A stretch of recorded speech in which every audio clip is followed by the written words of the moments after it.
edition of BNN, the Queensland Premier hits the books, Bond's reaction to swine flu, and we relieve some stress at the Pet Expo. BNN with Mark Pangello and Natasha Velkovic. Hello and welcome to the latest edition of BNN. I'm Mark Pangello. And I'm Natasha Velkovic. A new Bond University Press publication, which celebrates the lives of Queenslanders, has been launched at Old Parliament House. The event was part of the festivities celebrating the state's 150th anniversary. Danny Smythe reports. Premier Anna Bligh attended the launch of Queenslanders All Over, a book revealing the lives of influential Queenslanders. It's one of those books that opens up a few doors and really, I think, shows the people who have shone and made us who we are. The Yuliburriba Aboriginal dance troupe, who are featured in the book, opened the ceremony with a crowd-pleasing performance. Master of Ceremonies Bond University Vice-Chancellor Robert Stable welcomed attendees. The numbers who have come, and in fact the dignitaries who are here, just reflect, I think, the significance of this occasion. It is hoped that the book will be a success for author Joan Burton-Jones and that it will increase Bond University Press's profile in the publishing industry. I hope there'll be many more. I think it's great for our university to have such an activity as publishing such works. The book includes 130 tales of Queenslanders detailing exploits from camel racing in Boulia to surf lifesaving on the Gold Coast.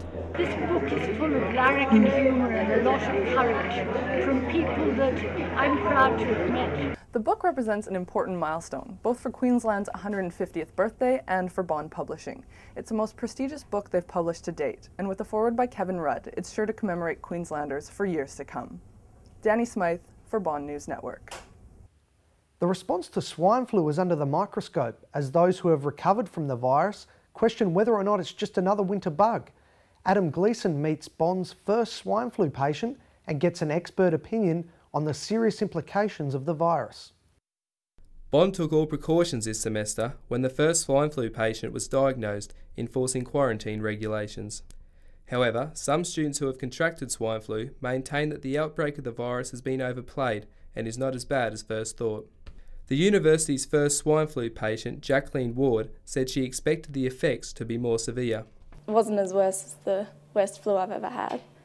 The Tamiflu definitely helped, but without it, I don't think it would have been that bad. The outbreak of swine flu raises questions about the state's defensive mechanisms against any future viruses with more serious effects. Dean of the Health Science and Medical Faculty, Professor Christelle Ma, was recently the only Australian-based expert to be invited to Geneva by the World Health Organisation. It's important that we do think seriously about it. He says that although swine flu effects have not been catastrophic in Australia, it is a wake-up call we definitely need. You know, for every 20 times the fire engine's call, there's only one fire.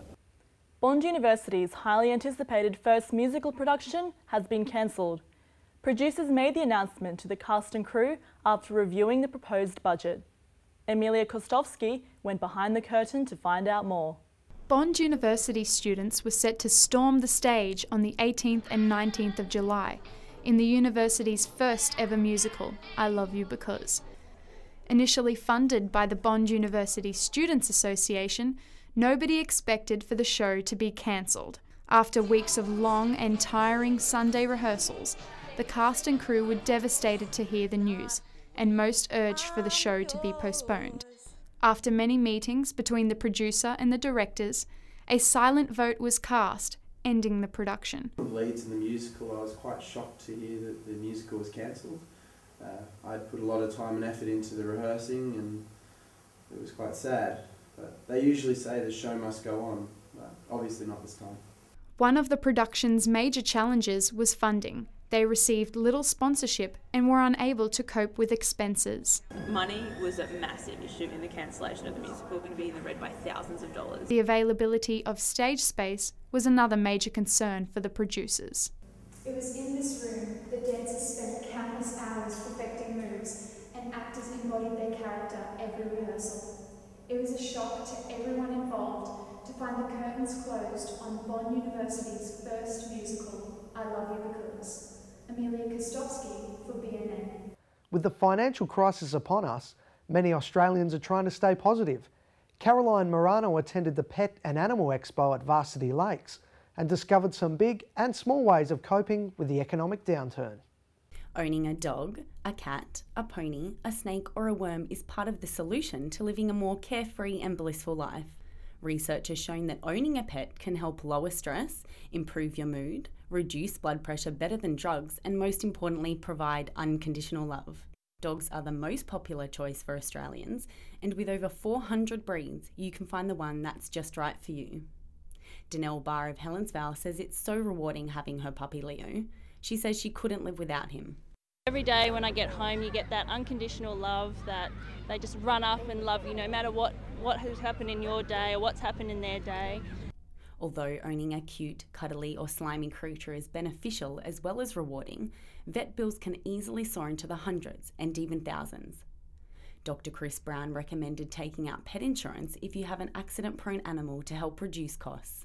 And unless you have a bottomless bank account, you should probably avoid following in the poor steps of these pups who tied the knot at the Pet and Animal Expo.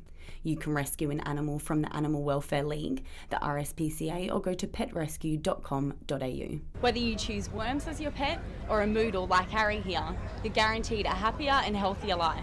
I'm Caroline Morano for BNN. For the past 15 years, the Hear and Say Centre has provided children with an opportunity to hear and speak. Tiffany Eastland has this report on how you can help the charity. On the 4th of September, Conica Minolta and Varsity Lakes Travel will team up to host a Moulin Rouge themed ball at Conrad Jupiters. The money raised will go towards the Hear and Say Centre in Varsity Lakes. The opening of the centre 15 years ago coincided with the introduction of the cochlear implant. We are giving deaf children a voice. We're giving them the opportunity to live in a hearing world, and they end up having limitless opportunities just like their hearing peers. The Hear and Say Centre works with hearing impaired children from birth until they graduate at age 6. The children leave the centre prepared and ready to start school with their hearing peers. This level of care isn't cheap though.